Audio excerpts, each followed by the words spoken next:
Ladies and gentlemen, welcome back to Football Insights. My name is Kobo. As usual, this is your Champions League review, the Champions League playoff to the round of 16 review. A lot of games happen. Today is Thursday. I decided to combine it and then give you, because this is a playoff. So today is Thursday. We are giving you the review of the Champions League. The new format is kind of crazy. More games, because they played 8 games in the group stages. Now, if you didn't qualify, or if you didn't, make it to the top 8, you are going to play a playoff, or you are going to be involved in a playoff. That is also extra 2 games. So last format, you play only 6 games, and then you know your fate, whether you are going to go into the round of 16 or you are going to be relegated into the Europa League. But now, additional 4 games. That is if you didn't qualify for the round of 16, being it or falling in between 1st to 8th. So more games, and then more big games are also coming. More big games are also coming. Let's move straight into the video. We are starting with PSG. It was, a French kind of thing, because Brestois, who played home, or Brest, they are a French side, they are a French side. So the format, I think, going forward, they should do something about it, because the French league, Le Championnat, doesn't have that, capacity.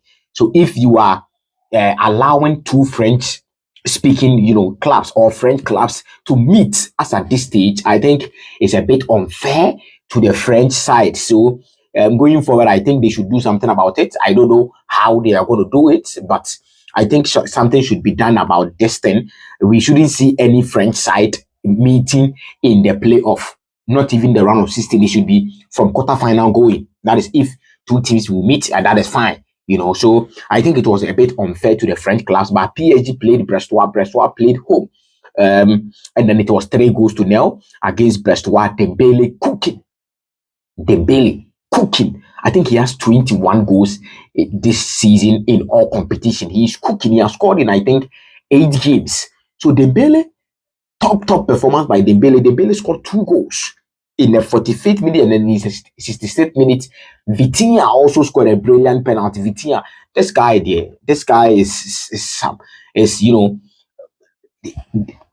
very intelligent, very intelligent player. He's that smallish, a defensive midfielder, but a deep line playmaker.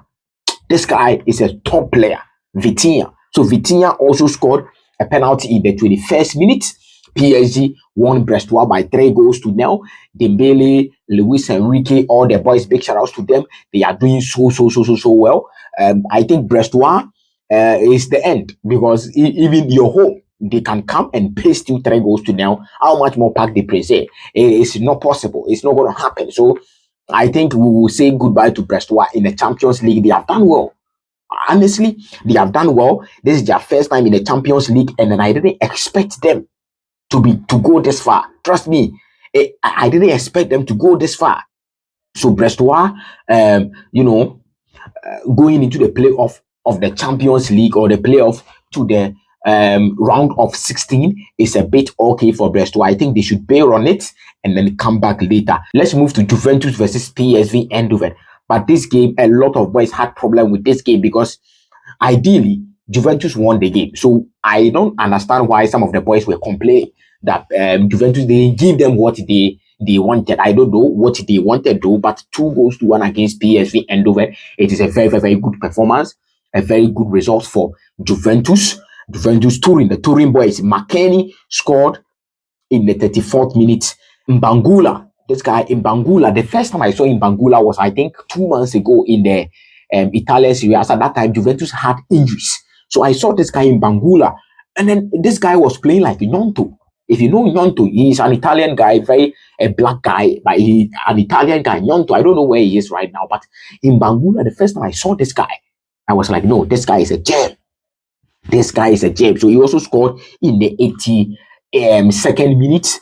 And then Ivan Perisic also had a consolation goal for PSV Eindhoven. The second leg will come on in Eindhoven. So let's see what happens in the second leg, because I feel PSV can still do something. There is still a chance for PSV Eindhoven to do something. But Juventus are doing well this season. I think, latter part of the season or the second half of this season, they are doing well. Kolomwani came in and all of that. I was expecting Kolomwani to score in this particular game, but he couldn't score. But in Bangula, Weston McKennie, top performance by Weston McKennie. He has been doing so well. It was expected, or it was rumored that they will sell him this particular, summer, the last summer that, just passed. But he stayed, and then he's doing brilliant for Juventus in the Champions League and then both in the Serie A. So he's doing well. Weston McKennie, 2-1 against PSG, and the tie is not over.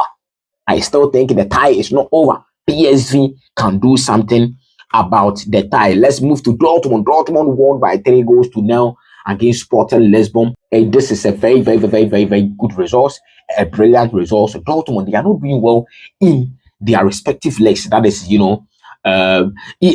Sporting Lisbon either, or Sporting Club de Portugal, they are also not doing well recently since Ruben Amorim left in their respective league. That is the Portuguese league and then the German Bundesliga. But Dortmund, whenever they come into the Champions League, still you could feel that vibe because they have been, coming to the Champions League back to back. So in terms of experience, the boys are experienced in the Champions League.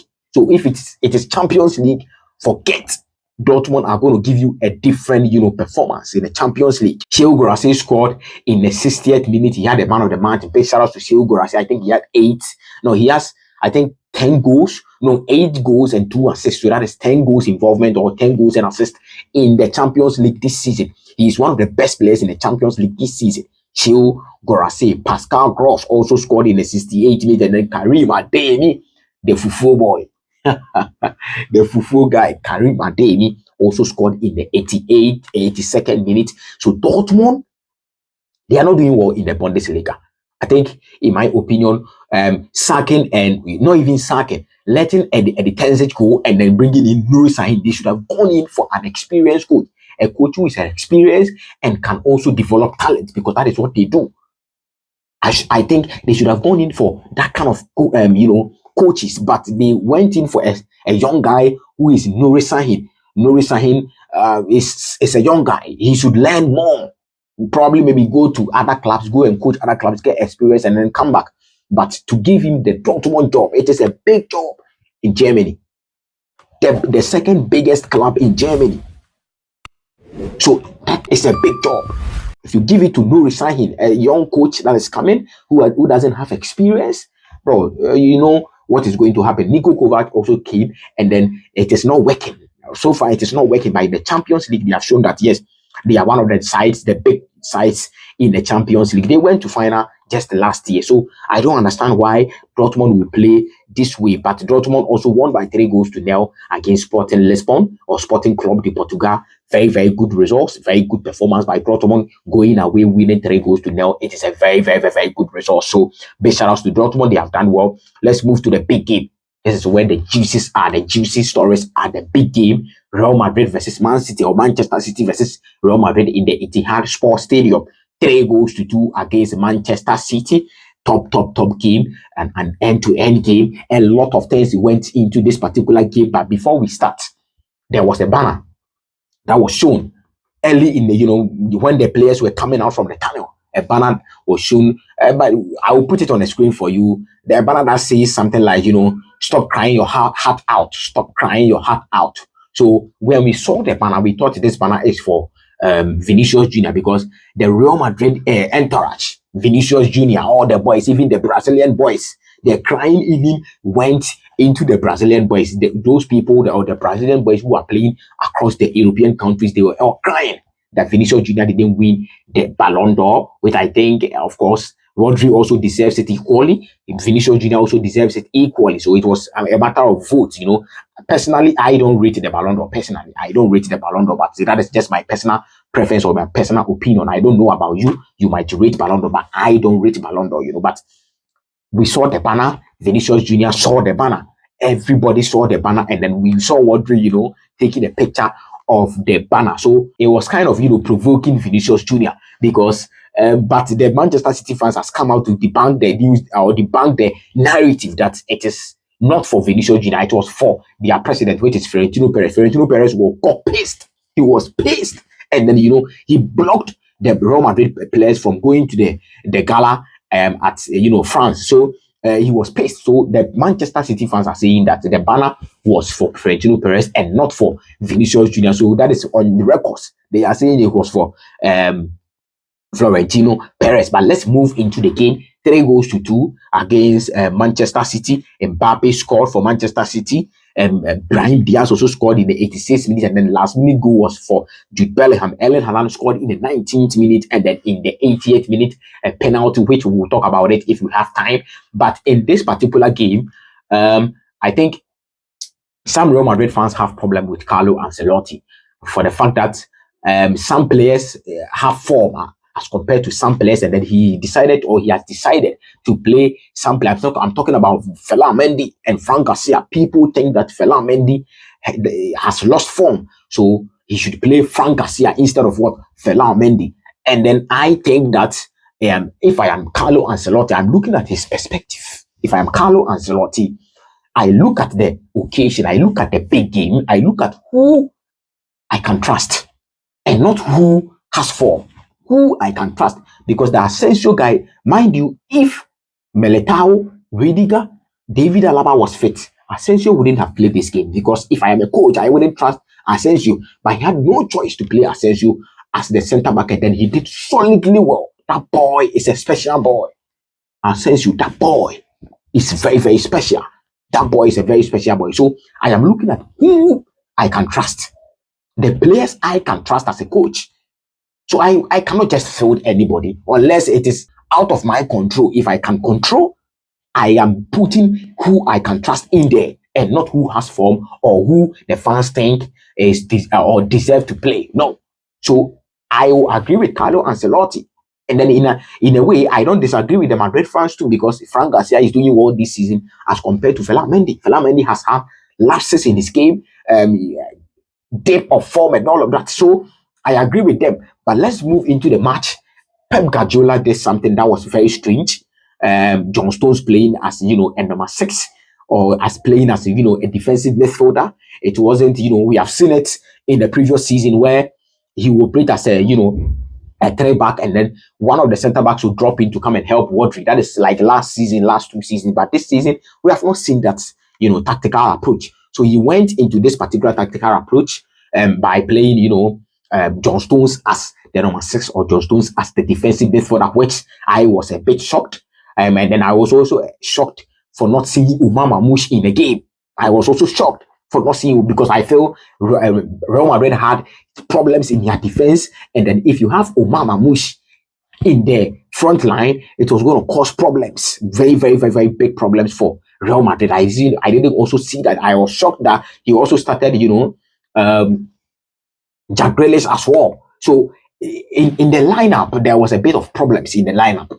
Manchester City lineup, there was problems in their lineup. And then, Manchester City, they are not performing well this season. They are not performing well this season. And then to think that you are 2-1, you are ahead 2-1 as at 85th minute, and then you decide to go high line. I mean, this is crazy. We know that is what you have been doing. That is your approach.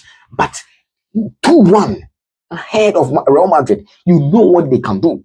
In as much as they have problems in their defense, they have Kylian Mbappe. They have Rodrigo. Rodrigo was not in the game, which I think Josko Vardio did well in this particular game. But they have Vinicius Junior. They have Kylian Mbappe. You know what these guys can do. So to think that you have a 2-1 lead, and then you set up your boys in a highline position, or you let your boys, play a high line, is kind of, weird. It's weird. From my side, it's weird. And then your boys, they are not on form this season. So Pep Guardiola, that approach was a wrong approach. I'm not here to advise Pep Guardiola. I cannot advise Pep Guardiola. I don't even fit to advise Pep Guardiola. But what we see or what we saw is what we are going to talk about. So that was a very, very, very wrong approach. Let's move to Real Madrid. Real Madrid also did something in the game, and Federico Valverde, solid play. It didn't look like, Real Madrid didn't have a right back. He was going, coming. The energy of this boy, we should, check this boy.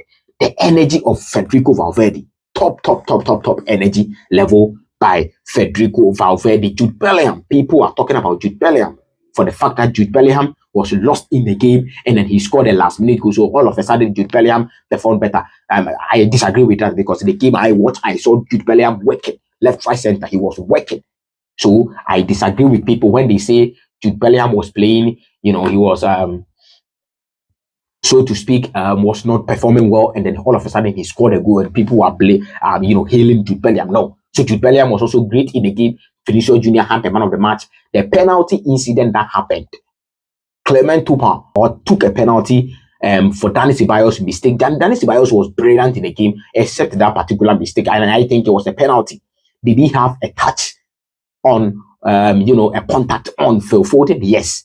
Was it in the penalty box? Yes, it was on the line. If it is on the line, it means it is in the box. So that is a penalty. Clement Toupin was just standing there. So that is a penalty. So if you're a Real Madrid fan, that is a penalty. Another incident that also happened in the game was the offside incident. The offside incident. Let me tell you, when the ball came from Jack Grealish, Josko Vardiol, who got the ball or who assisted Erling Haaland, was not in an offside position. Erling Haaland was not also in an offside position. But when Josko Vardiol got the ball for Erling Haaland, you could see Josko Vardiol in front of Erling Haaland. So it places Erling Haaland onside. If you are a football fan and then you have watched football for long, you should know this. So that ball wasn't an offside, and then they have semi-automated, machine which they use to check it. So it is going to be very difficult for them to, so to speak, take a bad decision there. So that ball was also not an offside. But all in all, Real Madrid won the game 3-2 against Manchester City. I think the tie is done. Real Madrid are out through to the round of 16. But people are also saying we should, watch Pep Guardiola come back at Bernabeu, which I think is going to be very difficult. So we will see. We will see next week. Ladies and gentlemen, this video is keeping so long, so we'll pause here, click on the subscribe button, press the post notification bell, and then we'll bring you the other games later. In, I think, Friday or something, we'll bring you the other games later on. The Liverpool game too, we'll talk about it. So click on the subscribe button, press the post notification bell. This is Kobo, this is Football Inside, and this has been your Tuesday Champions League review. Thank you so much for your time, and peace.